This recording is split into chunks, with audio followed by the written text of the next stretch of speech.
Everyone, it's Emma here at Function Point, and I've got Mark on the line as well. We are going to be covering today all things to do with CRM and managing estimates. So I'm just going to take us through a few slides and then we'll pass things over to Mark. And just so everyone knows, we are recording today. That recording will be posted either later today or tomorrow. You'll also get a copy of that. And questions are welcome. I'll be answering questions as we go today. You should see a little question icon on the GoToWebinar panel, so feel free to ask those as we go. Okay, let's just go through a couple of slides here. So the agenda for today, Mark is going to be giving us a nice little review of the new user interface that came out yesterday evening. We're going to go over some CRM basics. We're going to learn how to manage companies and contacts, notes, custom fields, and skills. We're also going to learn how to manage estimate statuses, types, and their corresponding jobs in a way that enhances your reporting. And then we're going to talk about sales and pipeline reports, CRM reports, and custom find reports. Questions, again, I will be answering those as we go, so feel free to send them. I'll answer them as quickly as I can, and if a question comes in that Mark's able to answer while we're in the webinar, we'll get him to do that. You're always welcome and encouraged to learn more. We've got lots of resources at the help section in your own FP system. Up in the very, very top right corner, you'll see a little question mark. If you hover over that, you'll see access to our library and training materials, our support, our forum, and a what's new area as well. And last but not least, our next session, just getting ahead of the game here, is going to be on June 24th, so 2 weeks from today, and that's all going to be about project and task management. So feel free to sign up for that one as well. Mark, is there anything I've missed in going through those slides you sorted out for us? No, I don't think so. It looks good. Okay, excellent. Well, let me make you presenter here. I feel, like I said to you earlier, I feel very out of practice. It's been a while since we did one of these. Yeah, we've been on a bit of a break for the webinars. We were on a roll there for a while. We had a lot going on, and maybe I'll even talk a bit towards kind of what's been going on with the webinars and what we're doing now. Great. Emma, I just want to see, are you able to, or just want to know if you're able to see my screen on your side there? I do see your screen, yeah, the Mark demo, and I see the utilization summary tile there. Okay, great, awesome. Well, thank you very much. Thank you very much, everyone, for joining into our webinar today. As Emma mentioned, we have been on a little bit of a break from the webinars, and we've been looking at some strategies and brainstorming some ideas around what we should be doing with these webinars moving forward. And I'm going to take an opportunity to talk about that really quickly. So, in webinars past, we've been picking a specific theme and then reviewing information related to that theme. So it might have been all about financials and rates, or perhaps it's been all about project management, or sales and things like that, and then covering various topics related to that theme in a series. And then some of those webinars have been very system specific, and then some of them have been more about general agency operations. And what we're doing right now, what we're going to be doing for the foreseeable future, is we're going to be having system-specific webinars every other Wednesday. So this is the first of the fp.Expert webinar series, and there's 4 more in this cycle. The next one is on projects and task management. There's then another one on invoicing, retainers, and time materials, and fixed fees, and all that good stuff. And then finally, one on accounting integration. These are going to be running in cycles. So every other week on Wednesday at noon Pacific, there's going to be another webinar that's really, really system-focused, all about using the system.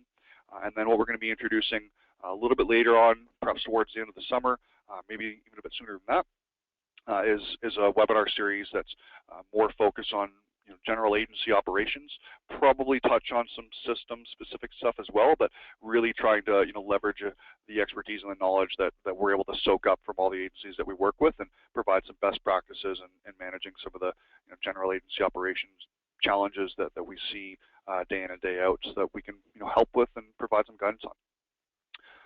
So without further ado, I want to jump into the webinar today. As Emma mentioned, please do feel free to ask any questions that you have as we go through. As many as we can, we will answer during the webinar, and any that we can't, we will follow up with responses. A few things I want to touch on really, really quickly here before we get into the meat of it is the help site. So when you're logged into Function Point, up at the top right, you'll see the little question mark, and there's access to the community forum, to the training area, to the What's New area. This is where you'll find all of the webinar recordings and videos and information about product enhancement, bug fixes, and things like that. So I do recommend go in there and check out the training community forum area. There's some good search tools for finding answers to your questions. I also want to plug the Function Point blog. If you just go to our website, functionpoint.com, and you click on the blog button there, you're going to find a lot of really good content. We put a lot of effort into trying to make this as valuable as we possibly can for our clients. So please check it out. A lot of really good expertise in the FP blog. Okay, so we're going to jump into doing a review of the CRM module, and I'm going to be touching on the new user interface as I go through, because as any of you know that have been using the system for even just a couple weeks, you'll probably notice that there's been a change to the interface since you've logged in. So I'm going to take an opportunity. I was about to say kill two birds with one stone, but I really shouldn't, because Emma is a bird lover. So yeah, that wouldn't have flied. That's not gonna fly with me, Mark. Mark, before you do that, something I think I forgot to mention is just how long we're gonna go today. I know we tend to go over, but is the plan to keep it around 45 minutes today? I'm going to try to keep it around 45 minutes, but we'll definitely be done by the top of the hour. So by 1 p.m. Pacific time, we'll be cutting it by then for sure. Okay, I'm going to hold you to it. Thanks, Mark. You got it, no problem. Okay, great. So let's start off with the CRM. And the CRM in Function Point is, of course, made up of the Companies and Contacts module. So I'm going to start off by doing a company find. And here, I'm going to come back to this and review in more detail. But first thing I want to do is just do a search for all of our clients. I'm going to click Find Companies, and that brings me to a list of all of my clients, and I'm just going to choose one. We're going to come back to this stuff later, but I wanted to talk a little bit about the interface change. So one of the major changes that you're seeing is the lack of the split screen on the details pages. And anybody who's been using Function Point for a long time knows all about this. All the details pages have had information up at this kind of top area, and then a split around the middle of the screen where it was then showing sub-information. And as well as some color changes and some font changes and just improvements to layout, there's been this change around allowing you to see information full screen. And this is some immediate benefits to this, but it's also the first step in allowing us to do more significant upgrades and improvements to the user interface, simply by allowing you to expand and see more information on the same page, and being able to scroll without having half the screen cut off with relating information, which you always still have access to within the sub-tabs of the details page that you're on. We've also increased the label just so that it's really clear exactly what you're looking at. So you're going to see this concept of scrolling through more information easily as we go on through the webinar, and as you just use Function Point in your day-to-day operations. So I'm going to back up a little bit here, and I'm going to go back to the company find. And in this case, webinar item is popping up there. In this case, I'm going to tell the system to show me all of my prospects. So we're going to take a look at some prospect management. I'm going to show you the fields that are useful in labeling companies and how you can adjust them and how you can manage them to your liking. But the first thing I'm going to do is I'm going to say, show me all of my prospects, and select Find. And that produces a list of the prospects in the list view. And I can choose to navigate into any of these, and in this case, I'm going to choose Canon. And that's bringing me to the company details page. And there's a few things that I want to mention here on this details page, and I'm just going to choose to edit this information. So this is where we're seeing some basics that you would expect: company name, address information, phone, fax, website, things like that. We also have a company type. Now, I believe that the defaults in your system are client, prospect, supplier, and office, exactly what you're seeing here. But you are able to add as many different types that you'd like, and you can be doing that through list maintenance, which we'll take a look at in just a second. You'll also notice this qualification drop-down. Now, this comes as a default of blank in your system, so there isn't any values in here. It's up to you to go ahead and populate that and put in the information that you want. But this is typically used as a way of labeling companies to represent where they are in a sales cycle. This is a really common 1 to 5 scale, or I should say 0 to 5 scale, and then a not interested option, just showing a client going through this life cycle.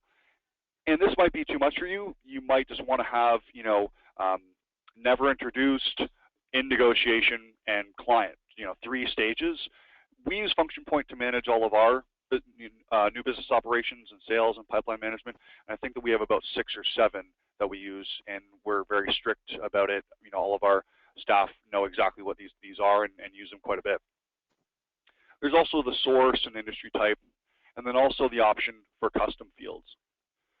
Using these labels can be very powerful, and it allows you to be more effective in your searching.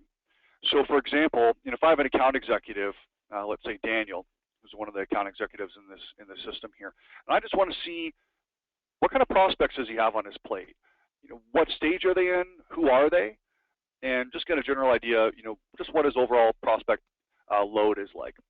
I might do a company find here for account executive Daniel, and I'm going to look for company type of prospect, and then click find. That's showing me that Daniel here has 5 prospects. Some big names we put in here just as examples. McDonald's and Exxon and Boeing and Swiss. There's some big accounts here, and I can see where they are in that stage by looking at the qualification. McDonald's is a follow-up, but Boeing is in the proposal stage. So I might want to drill into Boeing to see what that proposal is, and we'll take a look at that as well. Now, when you get to a list view like this, you might not see exactly what it is that you want. There is the option to manage these columns, and this allows you to add and subtract information that may be important to you, and also to reorder them. So if I decide that industry type is an important field for me, I can add it in and then choose where I want to put it in the list. Click Save, and that adds the column, puts it where I want it to be, and that will be reflected on printouts and Excel exports. So, really useful in putting in these fields is very important. Making sure your staff know exactly what they are and asking them to use them when they're putting in their prospect information is important. I'm about to take everyone into the area where we actually create these fields, show you how to assign them, and a little bit about how they're used. So we'll see how to actually go about setting this up. Before I do, I might just want to check in any questions, anything at this time. Oh, hey, Mark. Not a question, but almost amusing. Just we've talked about how we're a little out of practice at this, and something Mark and I discussed several times before we started the webinar was, there we go. Let's not forget to run the poll at the beginning. Guess what we did? So should you, do you think we should still run that? You know what? Let's go ahead. Let's do it. Let's run the poll. Okay, and let me make sure I pick the right one. Okay. So we're always talking about running polls in the webinars, and then for some reason we just jump into it and forget to run the poll every time. Yeah, so beginning, middle, and end. We always forget that. So yeah, we'll just put that up for half a minute. You can see it okay, I assume? I don't think I can, but I'm, oh, actually, there it is. Okay, so it's just hiding behind the screen for me. Okay, that was my bad. So, yeah, but it's attendees only, so it should be popping up for them. So, sorry about that, everybody. If you just want to take a quick second just to fill out that poll, and then we'll jump back into it. In 2 weeks' time, we're going to have this totally back on lockdown and be the well-oiled machine we once were, Mark. Yeah, it's going to be super smooth for sure. Okay. No, that looks cool. I'm really, now, Mark, you know the system pretty well. Are you happy with the changes? I'm smitten with the changes to the interface. It's such a difference. It's so much easier to read. It just allows you to, it's easier on the eyes. So I feel like I'm not, constantly trying to refocus myself. It also gives you the opportunity to use more screen real estate. So I'm not having to scroll within subsections of pages. And I think one of the really cool things is that, just so everybody knows, this, this is the first of many different upgrades you're going to be seeing over, the next months and even years. So there's a lot of really cool stuff planned, and this is a first step in allowing us to do those things. Cool, thank you, Mark. So it should be back to you now. Thank you, everyone. We had almost all of you participate in the poll, so thanks for that. And we had just over half of our attendees say that they are using it, but just under half saying they're not using the CRM portion of the tool. So good. I'm glad everybody's here. Yeah. Okay, great. All right, so let's take a look at those important areas of the admin section. So the first thing I want to talk about is qualification, because if you are using the CRM, especially for any kind of sales or pipeline management, you should really put in values here. So we're going to be going into admin, system setup, and list maintenance. List maintenance is where we can edit any list in the system that is an editable list. And if we scroll on the left here, we'll see a list of all of the lists. And down near the bottom, because it's alphabetical, we find qualification. So here are my qualifications, and I can add and I can reorder these as I want, make some inactive or activate them, and then save that, and that will then be available on your company's details page. So I really, really highly recommend you put these in, even if you're just putting in some kind of placeholders while you figure out what you want to use them for a little bit later, but just something so you can label these opportunities as to where they are in that cycle. The next thing I want to talk about is custom fields and how you can create those and how you can assign those to sections of the system. In fact, I'm going to bounce back to the company really quickly here just to show you where those are going to go. So let's look at Canon. And when I click on them, it brings me back to their details page. And I can see down on the bottom right in this box, I have a field called Twitter, and that's a custom field. We put it in there as an example, tracking the company's Twitter handle. But let's say that we want something else. Let's say that we want some other value that the system isn't giving us by default, so we have to add it in as a custom field. How we would do that is by going into Admin, going into System Setup, and Custom Fields. Now, this area of the system has been upgraded recently as well. It's a lot easier to use. It's pretty straightforward. All we need to do as a first step is create the custom field. So you click New Custom Field. And let's go ahead and call this, I should have thought of a good name earlier, because I'm kind of drawing a blank on it. So I'm just going to call it Custom Field 3. I was going to say, I saw one the other day that one of our clients was using, and it was fur family members, which I thought was hilarious. Made me so happy that they were tracking their clients if they had like fur family, like dogs and cats. So they're tracking their clients' pets, yep. their names. Yep. That's awesome. Okay, so then we're going to see the field type. Now, I just want to point out, select is actually a field type. That is a selection list. So if I choose text, notice how it changes what I have here. So I can just click Save, and it would just be a blank text field, or I can give it a default value. A large text area is just a larger, it's going to take up more space. A date field is going to give you a calendar option. That can have a default value as well. But select is going to be a drop-down. And those drop-downs, we're going to have option 1 and then option 2. And then save that custom field. That custom field now exists, and I can then assign it to either the company or the contact area. The difference between those is, the company is the head company, and the parent of the contacts. The contacts are the individuals that work for the company, and we can assign the custom field to either the company details page or the contact details page. So let's assign some of these.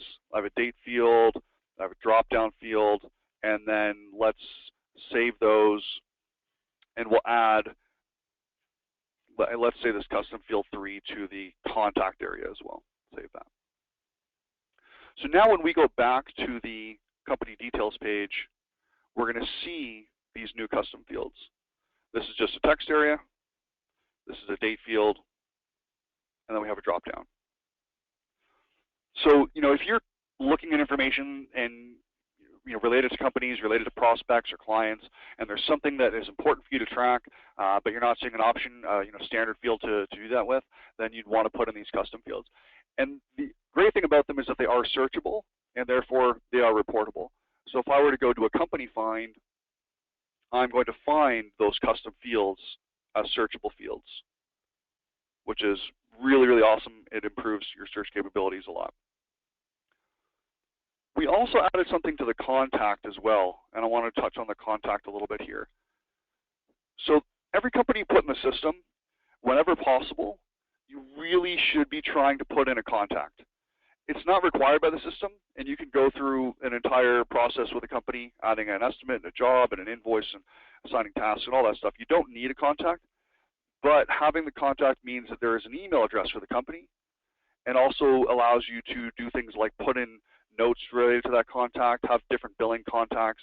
I see a lot of agencies using the system where they're putting in companies, but they're not putting in contacts with those companies. I do highly recommend it. So we've talked about placing labels on these companies so that you're able to say where they are in a sales cycle, putting them as a type of prospect, and also selecting an account executive that is in charge of that so that you can look and see what are all the opportunities for that account executive. Now we're going to take a look at what are some of the day-to-day activities related to the CRM.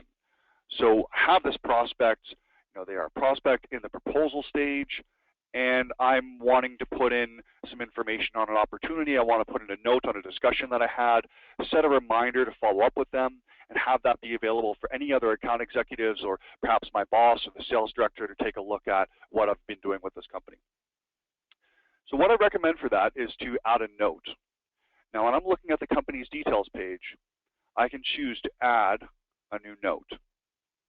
There's also another way of going about this, and that is adding the note directly to the contact. This is one of the other benefits of having the contact.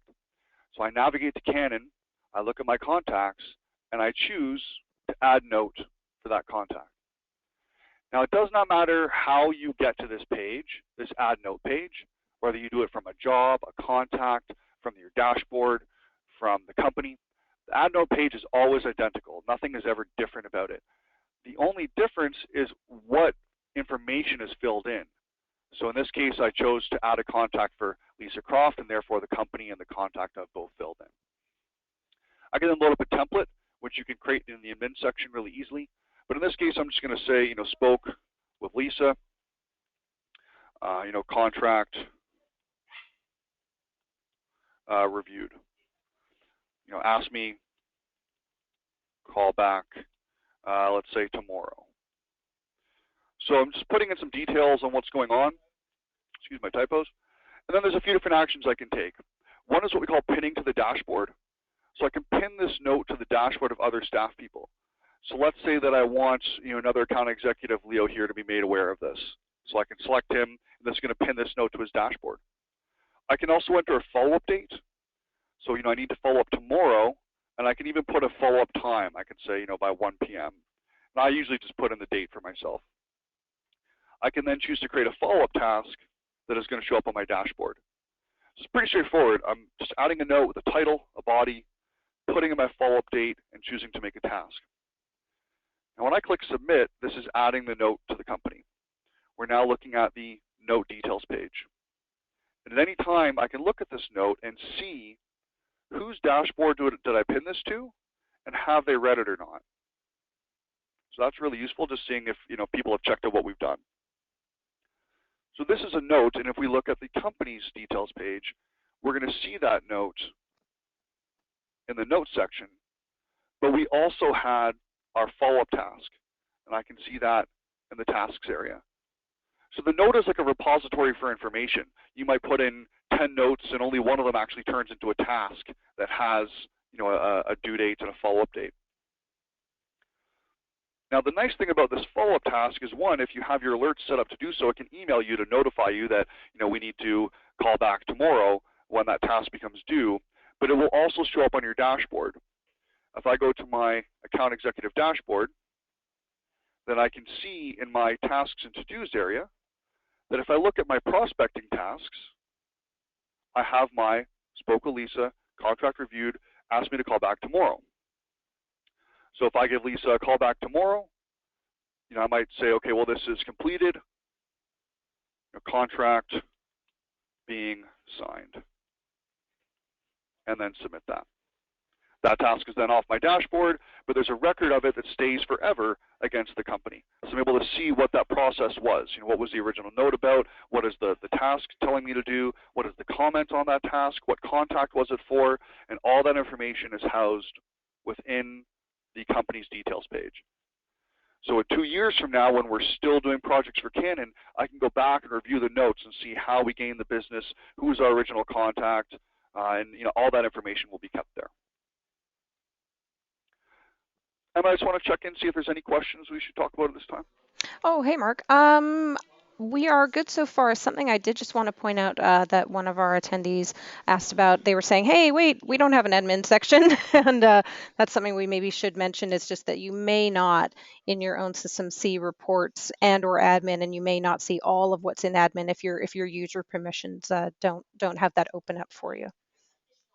That's a very good point. Depending, as Emma said, depending on the permissions that or access levels you have in the system, you may not see certain modules and you may not see certain functionalities. If that's the case, if you ever come across that and you're a user at function point and you're trying to do something and the system isn't letting you, or if you're not seeing an area or a module that a webinar or a video or training documents showed you but that you can't find, just talk to your systems administrator. We call them FP primes. They are our main contacts for your company. Just let them know that you're trying to do something and that the system's not allowing, and they'll be able to go in and update your permissions so that you can have access to that area that you need to be working with. Thanks, Mark. And just one more, if you wouldn't mind. Suggestions, ideas about use of the classification field. Oh, okay. Yeah, that's a good point. That's another field that's kind of open. I don't think we have. Oh, we actually have a value in our demo system here. So classification it's just really an open field to use for your own purposes, whatever you think would be useful for. So it's just a drop down, and you can, like the other drop downs, customize the value of this in the list maintenance area of the system. But this is, in my example here, it looks like it's showing us client satisfaction. Are they an evangelist of our company? Do they, preach to everybody about how awesome we are? Are they engaged with us? Are they just satisfied? Or are they at risk of perhaps looking for another agency? So that's that particular field there.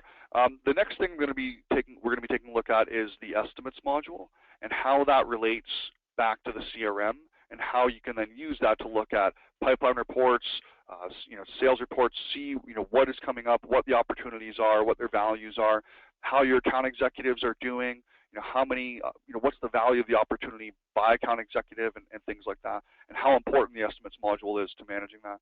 And before I do, I just want to do a really quick recap. For the CRM, the companies and the contacts area being so important, making sure that you're adding a contact for every company that you have in the system whenever you possibly can, making sure that you have the appropriate values in your qualification dropdown, that you have the appropriate types, and that you're using the custom fields that you need. And really do ask your staff, please fill out this information. When you're adding in a prospect, it's really easy to not add a lot of information. The system allows you to do things quickly, so I might just put in a name and the code auto-populates. Everything else fills in. I could just literally fill in a name and hit submit. But it's so important to make sure you get that qualification in there and make sure you're updating that and that you're, as an account executive using Function Point for your CRM, that you are managing your own information and everything with your name attached to it should really try to be as clean as possible. So the system does need a little bit of maintenance and love so that you're filling out all the information that it's asking you for. So let's jump back to Canon here, and let's say that we're going to add an estimate that's supposed to represent an opportunity for them. What we're going to do is we're going to add that estimate. I'm going to talk about the statuses, and then we're going to take a look at some of the reporting on those estimates and how we can look at the opportunities by account executive. So for Canon, I'm going to choose to add new estimate. Now this is also a new change to the interface.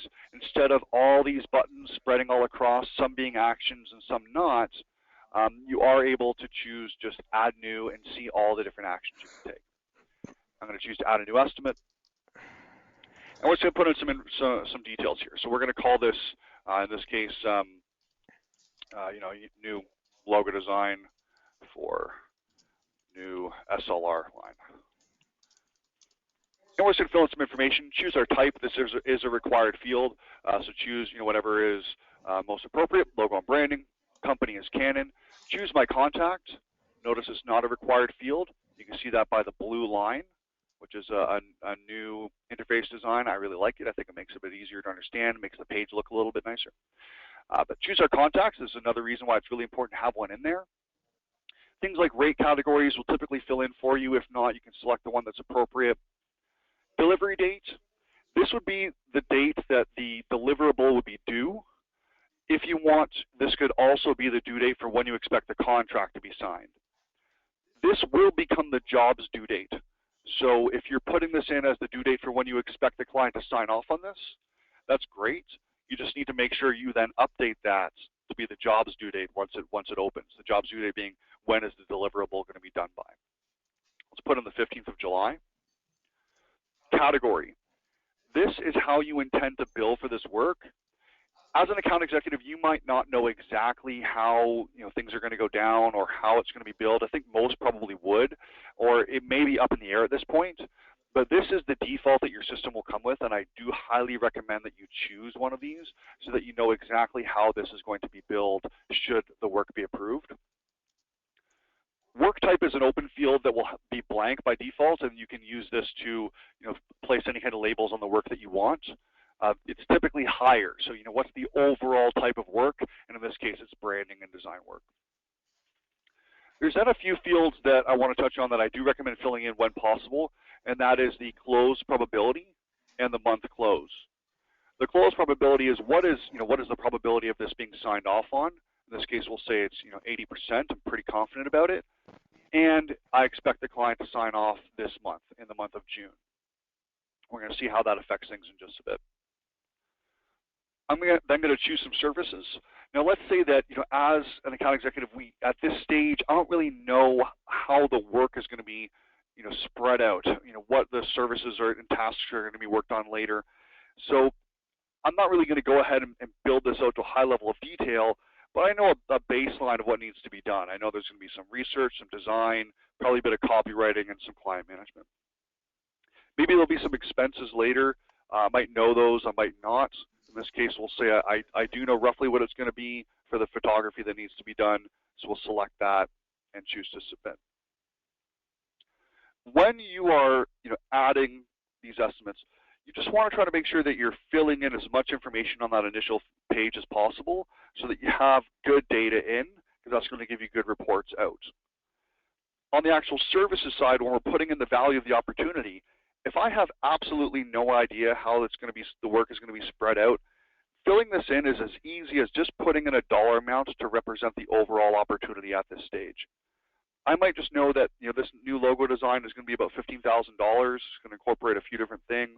So it's going to be about $15,000 as a total, and there's probably going to be about a $1,000 photography expense. So I'm just going to put in the values at this stage, coming out to $16,000. If I have the information to fill out more here, great. If I don't, then just having the overall value is fine at this stage, because it's just really going in as an opportunity. This is meant to reflect a potential piece of work that we may gain. Save that. Our estimate is now created. Now, something that I highly recommend that you try to manage and try to work with is the approval status. Now, this is more important for some companies than for others. If you are creating estimates in Function Point that are representing opportunities that may or may not be gained, then these statuses are very important to you, and I highly recommend monitoring them closely. If you never intend to put any estimates in Function Point unless you are 100% sure that the client has signed off on it, and you typically immediately turn them into jobs, this approval status is not as important, because the mere existence of an estimate in Function Point lets you know that the client has signed off on it. An explanation of those two situations is a lot of agencies will produce the estimate in Function Point as the proposal and send it to the client. Other agencies we work with can't really do that because their proposals could be 15 pages long, and it might it's something very, very custom designed, and they typically only put the estimate in Function Point once the client has signed off on it. So that's fine. I would guess that most people on this webinar intend to put estimates in the system that are opportunities that may or may not be gained. And if that's the case, the way these statuses are used is in review has not gone to the client yet. Submitted it's been submitted to the clients, and we're waiting for their approval. And then, of course, approved and declined are pretty self-explanatory. But it's important that you manage these statuses, and that the account executives, as an account executive, you're on top of this, and you're putting these statuses forward or backwards, as appropriate based on your interactions with the prospect or the client.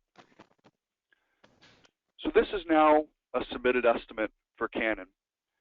And what this means is that I'm able to do some pretty cool reporting here, high level, on what the opportunities are in the pipeline. I might do an estimate find, and just as a really simple starting example, I might say, show me everything that is in review or submitted. I want to see everything that hasn't been turned into a job yet, that's either in review internally or submitted to a client. What are all the opportunities out there, in other words? Click Find Estimates, and that produces the results of our search. So I'm able to see that in total we have 37 in review or submitted opportunities. So that's quite a bit. So there's a lot of opportunities that are out there. Now we can take a look at this list and see that we have the company, we have the name of the opportunity, the date that it was created, the type, approval status, and the total. But there's more information I need here. I want to know who the account executive is. Perhaps I want to know the delivery dates. Maybe there's other fields that I want to take a look at as well. So the way that I can do that is by choosing to manage columns, just like before. Let's go through and add what we want. So I want the account executive. I want to know whose opportunity this is. I also want the category. I want to know how we intend to bill it. So notice how it says example, time materials. I want to know how we intend to bill for that opportunity. And I was going to say delivery date, but yeah, let's put delivery date in there as well. In fact, you know what, let's also put the probability and the month to close. So we've added the fields that we want. Now we're going to order them in the order that we want them as well. So I want total, the far right. I want delivery date beside the approval status. I want the AE beside the type. And then we have probability, month close, and let's put category by the approval status. Order them the way that we need, save the columns, and I now have the information that I want. So I can see that, you know, Warner Brothers, Mickey Mouse 100th birthday, it's an event. The account executive is Daniel Pantich. I can see the initials there.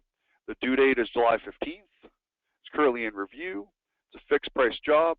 It's about a 60% chance of this opportunity coming in. So he's not as confident about it, but you know, there's a good chance we might get it. If it does happen, it'll be in the month of June, and it's for $65,600.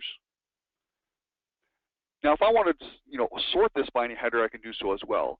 So I might want to see, well, I just want to look at everything sorted by approval status.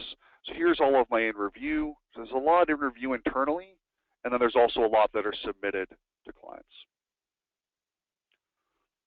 So, you know, this information is useful for you when you fill it out, because if you don't have it filled out, then of course you can't be seeing the detail if it's not there. So it's important when you're putting in these opportunities to fill out the fields that are available to you so that you can get better information on the other side. I'm going to take a look at some additional reporting and a little bit more in estimates, and also the concept of opening jobs for them. But Emma, I thought I'd check in again. Any questions or anything so far? Oh, hey, Mark. Yeah, we've had some good ones coming in. Hopefully, I've been able to answer most of those as we go. One thing just to pop back to estimates that came up. The work type field, that is one that you can add optionally, so people may not see that on their own estimates when they're adding them, but you can certainly add that field, as well as a client lead and lead creative. That's just one I wanted to point out for anyone that's like, hey, wait, my estimate doesn't look the same as Mark's. That's a really good point, actually. Let me show you where to do that really quickly. In the system setup area, system preferences area, I should say, of the admin section, you're going to find a tab called Track, and this is where we can add in some additional fields that are left off to kind of simplify things. You know, you don't want to have a million drop-downs on there, but some of these can be pretty useful. So, for example, lead contacts allows you to choose lead contacts when creating an estimate, and work type is, I think, might be defaulted to be turned off in the system. So if you're new to the system, you're not seeing it there, you can turn it on by using the track option in system preferences, and you can use it however you want. So I've seen companies use this as almost like a problem solver. You know, an agency will say, hey, you know, we have this situation where we need to track this, you know, certain type of data, and we're not seeing a way to do it. So work type is a good way to accomplish that.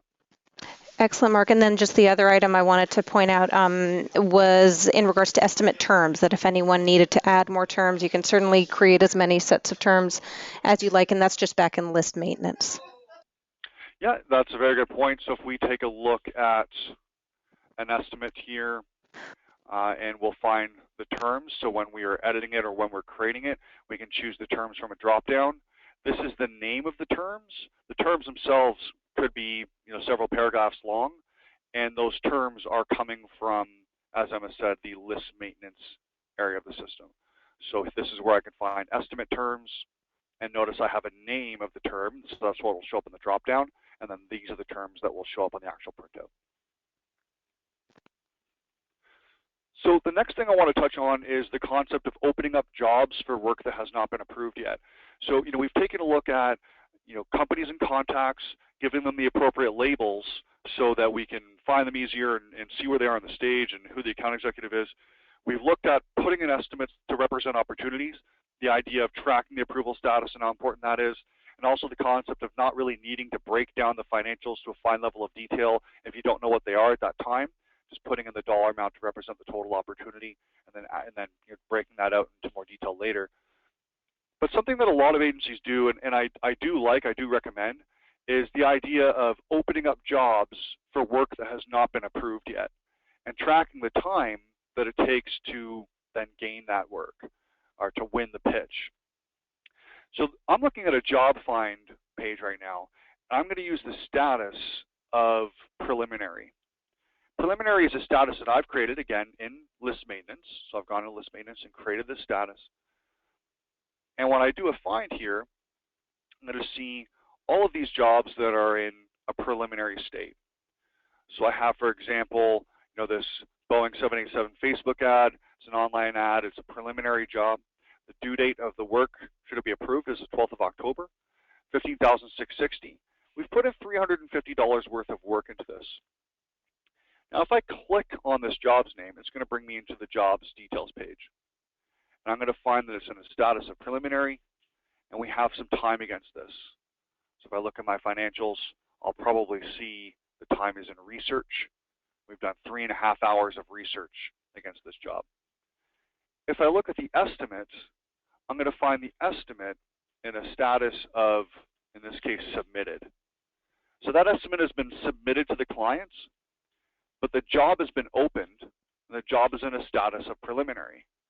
So looking back at the job, I can see that people have been tracking time to this, even though it hasn't been gained yet. You can also run this find from the estimates area as well. I could say, I want to look at all of these estimates that are submitted or in review where the job status is preliminary, and click find. And this is showing me a list of all the estimates where the job has been opened, but the estimate is still submitted and it hasn't been formally approved yet. So let's say that the client comes back and they say, okay, we're now ready to sign off on this Boeing 787 Facebook ad. You've won this pitch and we've approved it, and we've chosen your agency as the group to go ahead and do this work. So the first step is approving the estimate. Very, very important. We're going to go ahead and choose to approve the estimate. That estimate is now approved. The job is already opened, but I'm probably going to want to take the job status from preliminary and put it to open. So that estimate has now been marked as approved, and the job is then open. This is really, really useful, and it gives you an accurate reflection of the value of a job and the cost that it takes to gain the work. I've spoken with agencies that have been in serious pitches for a long time for a really major contract, and they get it, but they don't really know how much time they spent to gain the work. And they started tracking this, and they realized in a couple cases that with a couple key clients that don't really have an agency of record and kind of go out and get pitches from different companies, they were asking for so much work from the agencies before they even approved it, that when they added up all the time that they spent on the work that they didn't gain, they added up all the time that they spent on the work that they did gain, by the end of it, they weren't really making any money because they kept on spending all this time in pitch. So this is some of the valuable information you can get by managing these practices. It's just really important that if you do so, you manage the estimate status and the job status, and whether it's an account executive or a project manager, whoever's in charge of this needs to make sure that their portion of the system is clean and their statuses are clean and up to date, and they're putting information in the system as it becomes relevant. So the next thing we're going to take a look at is some final reports that I want to show that's a bit of like a product of what we've been doing so far. Before I do that, I just want to check in. Emma, any questions that we can answer at this time? Hey, Mark, I think we're okay for now. May have a couple for you depending on time once we get a little closer to the top of the hour. Okay, awesome. Just taking a look at the webinar here. Got a little bit of time. Got 15 minutes before my formal cutoff time, but I think we'll be done a bit before that. So just another really quick recap. We talked about the concept of the companies and the contacts, putting in their types, putting in their qualification, assigning the account executive. We talked about putting in estimates in order for them to represent opportunities and their values, managing their approval statuses. So you can do things like estimate find by account executive. In fact, I'll show that here really quickly because it does relate to the reports. I'm able to do an estimate find and say, show me everything for my account executive, Daniel, that is currently submitted or in review. Click find. And this is a really simple pipeline report showing me everything that's in review or submitted for my account executive, Daniel. and I can then choose to produce a PDF of this showing me that these are all the items and this is the value. So there's $333,000 worth of work that's submitted or in review for Daniel. I can also export this data to a CSV. There's also a report called Estimate List by Clients that just sorts them by prospect or client. So there's 2 opportunities for Virgin Atlantic, one for each of the other prospects. And then some descriptions and a bit of a breakdown of where the value is coming from. So there's some neat things that you can do from the find lists and producing reports from there, especially the export options, since you are able to export either all the data or just the custom sort, the custom columns that you've selected. So it's very useful. But I want to show off some reports in the CRM and sales area. So if we go into reports, CRM and sales, we're going to first take a look at new business by account executive and qualification level. So we're going to look at here is we're going to look at all 3 account executives. We might narrow it down by qualification. So I only want to see information related to prospects that are in the proposal stage or have been shown a portfolio. Or I can relate it to every qualification. I'm going to leave that blank to make sure we get a good hefty result. But this is another example of the importance of using that field, is that it does drive some of these reports. You might not really be interested in estimates that are in the system as opportunities for companies that are just in the introduction stage. That estimate is just a placeholder, but we haven't even shown the portfolio or they're gone to the proposal stage yet, so it's not important to me. Approval status, I want to see everything that's in review or submitted. And company type, I want to see prospect and client, because I might have prospects that I have opportunities for, but I might also have work proposals or estimates out to clients that we've worked with in the past that they haven't actually signed off on it yet, so it's still considered an opportunity. I can then narrow it down by month close and some date information, click Submit, and this report will be generated into an Excel file. Let me zoom this in a little bit here. So what we're seeing is by account executive. So here's Daniel, here's Leo, and then here's myself. And we can see, for Daniel here, he has, and we can also see the qualification level. So he has 1 prospect that he has an opportunity for, but he has a bunch of opportunities for clients. So these are all of his opportunities that haven't been signed off for existing clients, and Boeing is still a prospect.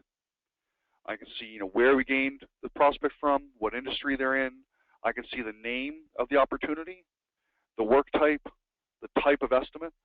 So it's media, and this more specific is TV ad. I can see the data was created, the current status, the number of hours that were estimated.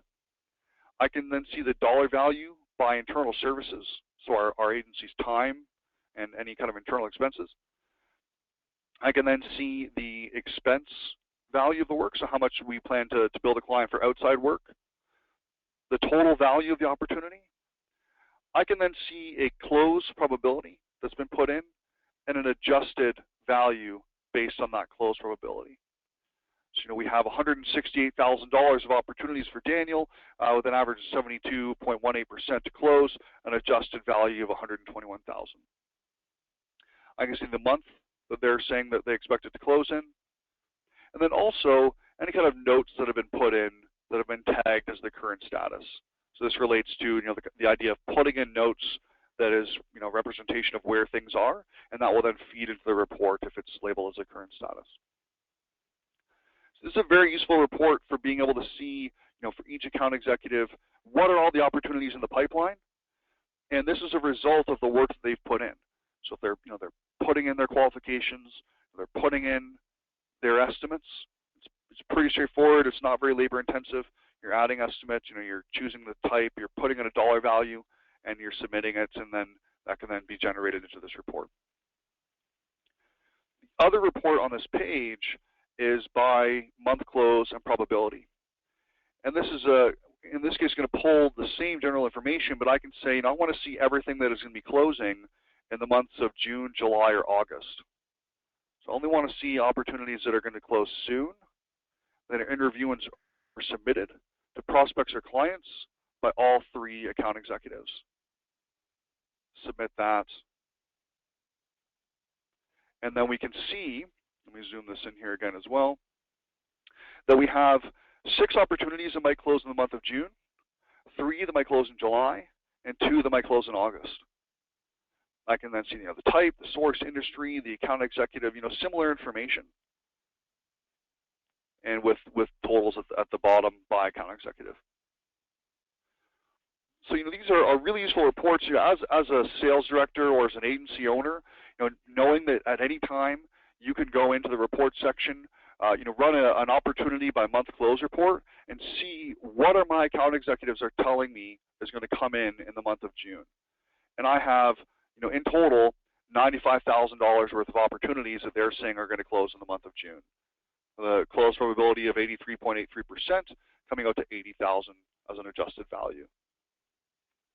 So, being able to do that is a very, very powerful thing, but it does mean that account executives and sales associates and people that are using the CRM are putting their prospects in, tagging them with qualifications, putting in the estimate as a value of the opportunity, even if it's just a single line with a dollar amount, really, really simple stuff.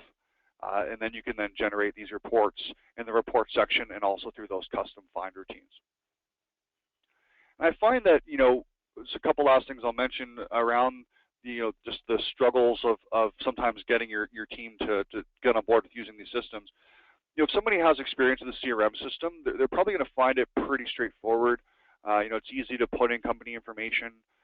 Something that some account executives and sales associates at some agencies are not too used to is the concept of putting in the estimates. But it's pretty straightforward, and it just takes a couple cases of getting those in there, and it starts to really make a lot of sense, and it's really easy. It's not very labor intensive. It doesn't take a lot of time.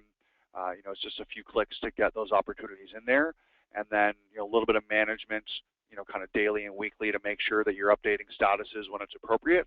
And by doing so, the company as a whole can get really good information as to what they can expect in the pipeline in the future and make really good business decisions based on that data that's coming from the system. So this is it starts from the very beginning when you're first getting a prospect in and the person's filling out the information and putting in those labels, all the way through to opening up the job and marking the estimate as approved. Making sure that people are on top of this is going to provide some really powerful reporting out of the program. And actually, in the case, since I have a little bit of time left, there's one last thing I want to mention because I probably should.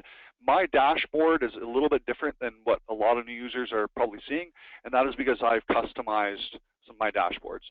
So this is the dashboard that new users are going to see as a default, and I've been showing you some cool visuals, some different layouts and some graphs and things like that. And the reason is because I'm going in and I'm customizing my dashboards, and I've created dashboards to show the different roles of the agency, what the views might be for them. So, an owner is seeing kind of more general profit and utilization, whereas a traffic manager is looking at more detailed overview of tasks and job summaries, and an account executive is looking more at communications and alerts and their tasks and their jobs. Emma, any questions that I can answer in the last couple minutes here? Ooh, hey, yeah, we are getting lots in. So sorry, everyone, I'm answering as quickly as I can. Mark, maybe something you could show for Aaron. It's not exactly on topic, but I think it's something that people aren't aware of. The little trickety-do as to when you sort of run a find routine of anything, if you navigate away, how you can get back to that list view, because it's not exactly what she was asking for, sort of like the memorization of a report, but it does, if you navigate away from a find list, that you can come back to it and it will update. Could you do that for me? Yeah, for sure. Okay, So thank you. no problem. I'm going to let's use an estimates find as an example here. So if I do an estimate find, and let's use an example we were looking at earlier. So I want to see everything that's submitted or in review, and I want to see those for jobs that are preliminary. So similar find that we did earlier, and we're going to find 4 results, I think. So there's 4 results here. Now let's just say that this direct mail for Galaxy 4 just got approved by the client. So I'm going to go in here, I'm going to make adjustments to this. So just like before, I am putting it to approved, so I'm approving the estimates, and the job I'm going to put from preliminary to open. So that's an open job with an approved estimate, we're all good. Now let's say I want to go back to that list of estimates that I was looking at a second ago. the submitted or in review, and jobs are in preliminary status. If I click on the module name, the header up at the top there, it's going to repeat the last search I did. But notice how there's only now 3 results, because the item that I just changed the statuses on no longer fits the search criteria. So something that happens sometimes is a new user will click on a module header, and the default is show me everything. So they're used to clicking on the module header, giving them a list of every single, in this case, job in the system. And then they go and they do a job find another day, and they search by, say, status, and that then refines their list. But the next time they click on the header name, it repeats that last search, and they're asking, well, why does it no longer show me everything? And it's because it's not show everything, it's repeat whatever the last search was. So it's just important to remember that. Click on the module headers to repeat the last search, and it does remember the columns that you've customized as well. Excellent, Mark. Could you also just do a quick little reminder on the item you were showing earlier where you can add a note just with the plus button? I think that's from a contact page, yes? Yeah, for sure. So this is something actually that, it's as a user, I got used to it so quickly, so I kind of get it. But as a new user, I could see how it'd be kind of annoying that it doesn't really jump out at you. But let me show you what I'm talking about.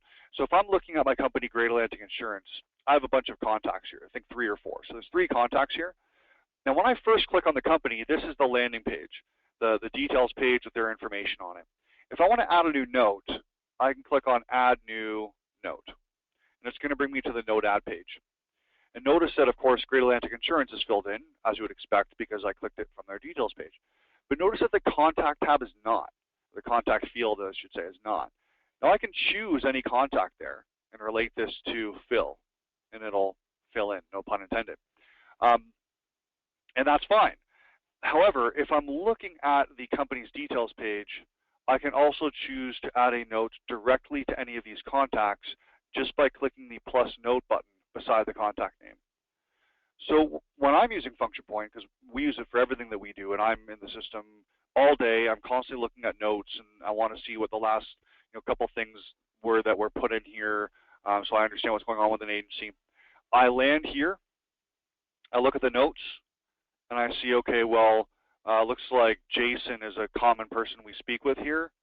So I'm going to go back to contacts, and I'm, for Jason, going to click plus note, and then it relates it to Jason. So that's typically how I operate in the system, and relating the note to the contact is usually a good practice. It just allows you to know which specific person this information is pertaining to. Thank you, Mark. And I was just going to say we've had a couple of our users saying that they're not seeing the ability to add, and that's a permission setting. And add note. So one of our attendees is saying they don't have the add note option. So yeah, that's a permission setting that I think most people should feel pretty safe about giving their users the ability to add notes. That's a valuable tool.